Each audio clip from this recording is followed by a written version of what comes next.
Hi friend, welcome to my YouTube channel. আজ আমি আপনাদেরকে দেখাবো কিভাবে সঠিক সাইজে আমরা ইউটিউবের জন্য ব্যানার তৈরি করব। কারণ ব্যানার তৈরি করার সময় প্রথম আমারও ভুল হতো যে ব্যানার বানানোর পরে সেটি যখন আপলোড দিতে চাই তখন দেখতাম যে মিডিলের কিছুক্ষণ অংশ জাস্ট সেইটুকুন অংশই আপলোড মোবাইলে আমরা ভিউ করতে পারছি ব্যানারে। তো এটির প্রবলেম হচ্ছে আমরা ব্যানারের ঠিকঠাকভাবে সাইজ করতে পারছি না। এটি কোনো কম্পিউটার সেটিংসের প্রবলেম না, এটি ব্যানার বানানোর সময় আমাদেরকে ঠিক করে বানাতে হবে। আমি আজ সেটি ভিডিওর মাধ্যমে দেখিয়ে দেব। আজ আমি ভিডিওটি কম্পিউটারের মাধ্যমে করব ব্যানারটি ডিজাইন। যারা ফোনের মাধ্যমে করতে চাও তাদের জন্য আমি নেক্সট ভিডিওর মাধ্যমে দেখিয়ে দেবো ফোনে কিভাবে ব্যানার বানাবো সঠিক সাইজে। বেশি কথা আর বাড়াবো না, আমরা ব্যানারটি ডিজাইন করা শুরু করব। ব্যানার বানানোর জন্য কিছু গুরুত্বপূর্ণ জিনিস জেনে রাখার দরকার, যেমন ব্যানারের অরিজিনাল সাইজ কত, ব্যানারে কোন ফটো লাগাবো, কোন ফটো গুলি অ্যাটাচ করব, সেগুলির জন্য আলাদা একটি ফোল্ডার বানিয়ে রেখে দেবো। তো আমি একটি ব্যানার বানিয়ে রেখেছি আমার ডেস্কটপে, তোমরা দেখতেই পাচ্ছ, আমি দেখিয়ে দিচ্ছি। এরপর আমি ফটোশপে চলে যাব।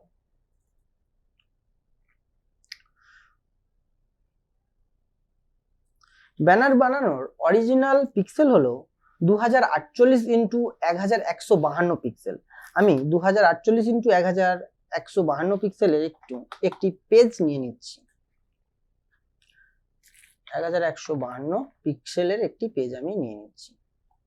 এরপর ঠিক যখন আমরা এরকম পেজের মধ্যে এই 2048 ইন্টু 1152 পেজের মধ্যে পিক্সেল পেজের মধ্যে আমাদের সম্পূর্ণ ব্যানারটি বানিয়ে ফেলবো, তখন দেখবো যে এটি কেবলমাত্র টিভির জন্য ফিট হচ্ছে। ব্যানারের অ্যাটাচমেন্ট ফটোগুলি টিভিতে ভালো করে দেখা যাচ্ছে, বা বড় টিভি বড় স্ক্রিনে ভালো করে দেখা যাচ্ছে, কিন্তু ল্যাপটপ, কম্পিউটার বা ডেস্কটপের জন্য দেখা যাচ্ছে না। কারণ তোমরা ইউটিউব খুললেই দেখতে পাবে যখন ব্যানার আপলোড করতে যাই তখন আমি দেখিয়ে দিচ্ছি, ঠিক এই পোর্শনটার মধ্যে দেখা যাচ্ছে যে ভিউয়েবল অন টিভি। তার মানে আমার 2048 ইন্টু 1152 শুধু টিভির জন্য। ডেস্কটপের জন্য এই ভিউ অন ডেস্কটপের জন্য এই পোর্শনটা, আর অল ডিভাইস ভিউর জন্য আমাকে এই পোর্শনটা জাস্ট অ্যাটাচ করতে হবে, এই পোর্শনের মধ্যে ফটোগুলি অ্যাটাচ করতে হবে।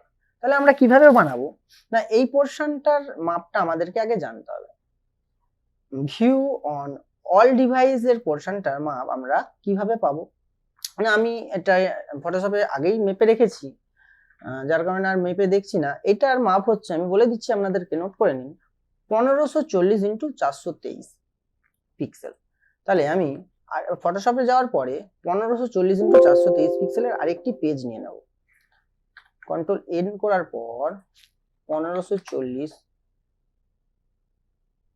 ইন্টু 423 পিক্সেলের আরেকটি পেজ নিয়ে নেব। পেজটিতে আগে থেকে একটি বর্ডার দেব বা স্ট্রোক দেব, না হলে আমি এখানে হোয়াইট মিশে গেলে হোয়াইটের সাথে আমি পাবো না। তাহলে 1540 ইন্টু 423 এর একটি পেজ নেওয়ার পরে আমি এটিকে মার্কিং করে দেবো, রুলারের সাহায্যে স্কেল মার্কিং করে দেবো, যাতে আমি এটিকে হাইড করার পরেও ওই জায়গাটা আমার ভিজিবল থাকে বা কতটার মধ্যে ফিট করতে হবে সেটাই বোঝা যায়। এরপর আমি পেজটিকে হাইড করে দেবো। রুলার কোথার থেকে পাবো না, ভিউ থেকে রুলার পাবো, দেখে নেবেন আপনারা। আমাকে এই পোর্শনের মধ্যে ফটোগুলো সব অ্যাটাচ করতে হবে। তাহলে কি কি ফটো আমি আগের থেকে বলেছি, যা যা ফটো লাগবে সেগুলিকে তোমাদেরকে একটি ফোল্ডার বানিয়ে রাখতে হবে, নাহলে পরবর্তী ক্ষেত্রে সমস্যা হতে পারে। তাহলে আমার 3টে পিকচার লাগবে, 3টে কি 4টে পিকচার লাগবে, আমি কম্পিউটারে নিয়ে এই ফটোশপের মধ্যে ইনসার্ট করিয়ে নিলাম। ইউটিউব, সাবস্ক্রাইব বাটন, আর ইনস্টাগ্রামের লোগো, আর আমার পিকচার। এর মধ্যে জাস্ট সুন্দরভাবে আমি বসিয়ে দেখে দিচ্ছি, বেশি কিছু করছি না, যাতে ভিডিওটা যাতে না বেশি লম্বা হয়। এখানে ইউটিউবের লোগোটা ভালো করে সেট করে জাস্ট নাম লিখবো যাতে সুন্দর লাগে।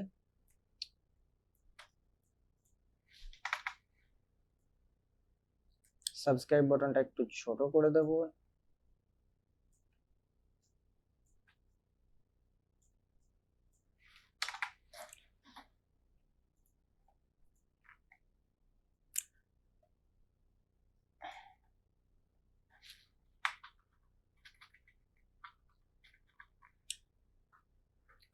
আর আমার নামটা, চ্যানেলের নামটা এখানে এন্টার করে দেব,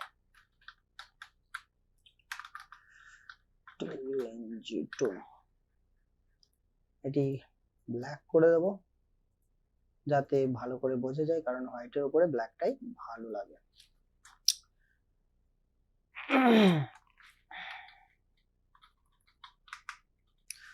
ফটোটায় হালকা করে একটু মনে হয় শ্যাডো দিলে ভালো লাগবে, তো আমি শ্যাডো দিয়ে দেখছি।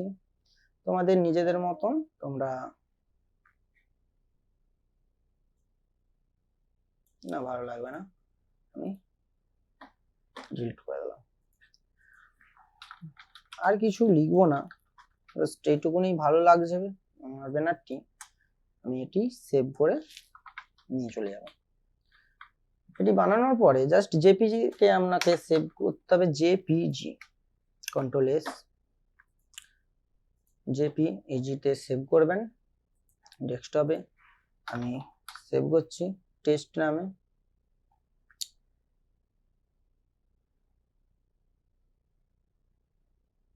তো সেভ করার পরে আমার ইমেজটি ডেস্কটপে চলে এসেছে,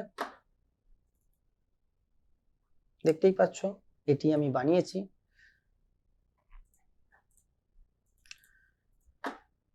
এরপর আমরা ইউটিউব চ্যানেলে চলে যাব। আমাদের এটা কোথা থেকে পাবো না, ইউটিউব চ্যানেলে যাওয়ার পরে ইওর চ্যানেলে যাব।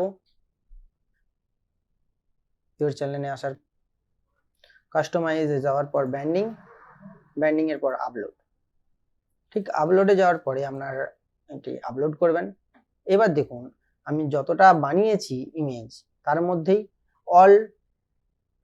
অল ভিউ ডিভাইস এটি সিলেক্ট হয়ে আছে, ভিউয়েবল অন অল ডিভাইস, এটির মধ্যে আমার সমস্ত পিকচারটা আপলোড করা হয়েছে। তাও একটু কেটে গেছে, দেখুন হাতের দিকটা কেটে গেছে, ওটা কোনো সমস্যা নয়, নেক্সট টাইম আরো একটু ছোট করে দিলে হয়তো ঠিক হয়ে যাবে। তো এরকম ভাবে আপনারা বানান, সমস্ত কিছু আপনাদের অ্যাটাচ করে যাবে, ফটোগুলি ভালো করে দেখা যাবে কম্পিউটার, টিভি এবং ফোনের মধ্যে। আমি দেখিয়ে দিচ্ছি, এটি আমার পাবলিক করে দিচ্ছি। অ্যাটাচ করার পর আপলোড করার পরে পাবলিক করতে হয়। তো পাবলিক করার পর দেখবেন আমি এটিকে আবার আমার ইওর চ্যানেলে গিয়ে যাওয়ার পরে দেখিয়ে দিচ্ছি যে কত সুন্দরভাবে সেট হয়েছে, দেখতেই পাচ্ছেন। আমার ব্যানারটি কোনো দিকে কেটে যাচ্ছে না, সম্পূর্ণ ব্যানারের আর্টটি ফুটে উঠছে, ছবি, সম্পূর্ণ টেক্সট, সম্পূর্ণ লোগো, যা যা লাগিয়েছি সব, শুধু হাতের এই দিকটা কেটে গেছে, একটু ছোট করলে হয়তো ভালো হতো, বা তুলে দিলে, বানানোর সময় হয়তো ঠিক করে দেখা হয়নি।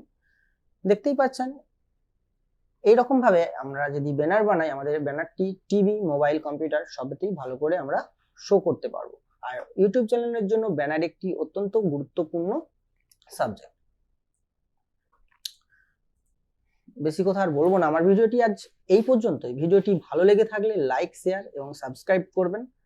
আর এরকমই নতুন কিছু জানতে, নতুন কিছু শিখতে আমার ভিডিওটিকে অবশ্যই সাবস্ক্রাইব করে বেল আইকনটি দাবিয়ে দেবেন এবং অলে সিলেক্ট করে দেবেন।